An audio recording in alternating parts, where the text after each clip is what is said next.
Apa bukti bahwa negara ini sedang tidak baik-baik saja? Saya 30 tahun di intelijen. Intelijen bilang menghancurkan negeri ini, hancurkan dari sistem hukumnya. Salah satu sistem hukum yang ada kita punya itu apa? Polisi. Memangnya polisi lagi baik-baik sekarang? Siapa yang bilang polisi baik-baik sekarang? Mulai dari kasus Sambo, kasus Minahasa, ini belum selesai, kasus Bodong belum selesai, muncul yang kemarin. Itu kalau dilihat dari ilmu gunung es, itu hanya sepertiga di permukaan, 2/3 pasti nggak benarnya.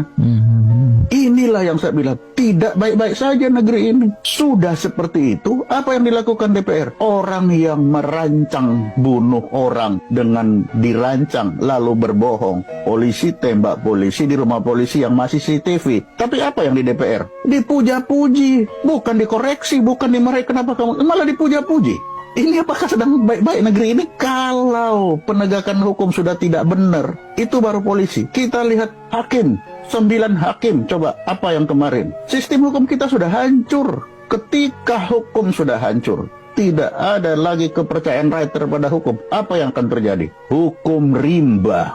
Kalau hukum rimba, siapa yang di depan? TNI pasti itu akan mengendalikan negeri ini kalau hukum rimba ini terlaksana. Ini mari kita lihat di Papua. Berapa TNI mati di Papua karena linglung? Kenapa linglung? Dia berada di sana, tapi dia masih mikir undang-undangnya. Aduh, undang-undang bilang kita harus tunduk turun berdasarkan kebijakan dan keputusan politik negara. Orang yang harus mengambil keputusan tidak mengambil keputusan sampai hari ini. Katanya di sana KKB. Apa KKB? Kelompok kriminal bersenjata. Kriminal kok tiap hari bisa bunuh TNI?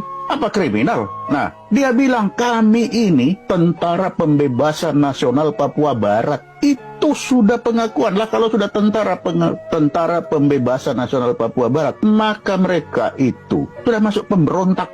Kalau pemberontak, maka satu-satunya jalan itu adalah operasi militer. Operasi militer harus dibawa perintah oleh DPR dan Menko Polhukam. Sampai detik ini tidak ada perintah itu, tapi tentara disuruh ke sana. Dia disuruh apa? Bunuh diri. Suruh membantu polisi. Membantu polisi untuk menegakkan hukum. Tentara memang didesain untuk penegakan hukum. Tentara didesain itu untuk operasi militer, bukan untuk penegakan hukum. Inilah yang saya bilang, negeri kita sekarang tidak baik-baik saja. Orang yang harus mengambil keputusan tidak tahu bahwa dia harus ambil keputusan. Tentara ditaruh di sana. Sudah ditaruh di sana, ya coba. Baru tulisan saja sudah rame. Apalagi nanti dia bertindak. Ini yang bicara juga Anda pakai pikiran itu, coba. Coba dia suruh taruh di Papua.